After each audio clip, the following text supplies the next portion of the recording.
তার দেওয়ার সাথে সাথে রাসূল সাল্লাল্লাহু আলাইহি ওয়াসাল্লামের সাহাবী জবাব দেয়। মুআয ইবনে জাবাল রাদিয়াল্লাহু তাআলা কত বড় একজন সাহাবী, মুস্তাহিদ সাহাবী ছিলেন, একজন ফকিহ সাহাবী ছিলেন। এই সাহাবায়ে কেরামের আদর্শ, তারা নবী আলাইহিস সালাতু ওয়াস সালাম কখন আদেশ করবে আর কখন তারা মানতে দেরি করবে, মানতে রাজি। এই সাহাবায়ে কেরাম, এই সাহাবায়ে কেরাম কেমন সাহাবায়ে কেরাম?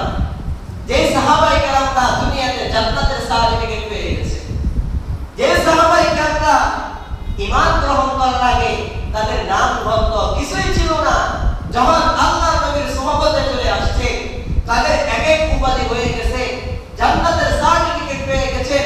এই জন্য আল্লাহ কোরআনের মধ্যে, নবী আলাইহিস সালাতু ওয়াস সালাম হাদিসের মধ্যে তাদেরকে উম্মতের জন্য আদর্শের প্রতীক হিসেবে, রাইয়াল হক হিসেবে তাদেরকে সাব্যস্ত করে।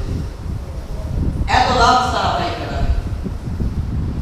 দুনিয়ায়ে সাদাকত পে তেরা নাম লাগেগা, সিদ্দিক তেরা নাম সে ইসলাম লাগেগা, सिद्दीक तेरा नाम से इस्लाम लगेगा, दुनिया ये सखावत में तेरा नाम लगेगा, उस्मान तेरा नाम से इस्लाम लगेगा, उस्मान तेरा नाम से इस्लाम लगेगा, दुनिया में अदालत में तेरा नाम लगेगा, उमर तेरा नाम से इस्लाम लगेगा, उमर तेरा नाम से इस्लाम लगेगा, दुनिया में मुहद्दिस में तेरा नाम लगेगा, दुनिया में मुहद्दिस में तेरा नाम लगेगा, अबू हुरैरा तेरा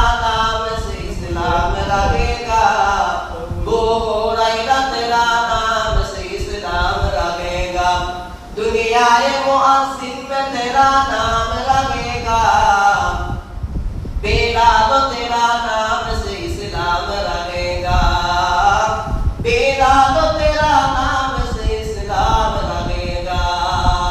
साहाबाয়ে কেরাম ঈমানের গ্রহণ করার কারণে, রাসূলের সুহবত পাওয়ার কারণে সাহাবায়ে কেরাম সম্পর্কে আল্লাহ একাধিক আয়াত নাযিল করে দিলেন। রাসূল সাল্লাল্লাহু আলাইহি ওয়াসাল্লাম তার বাণী সাহাবায়ে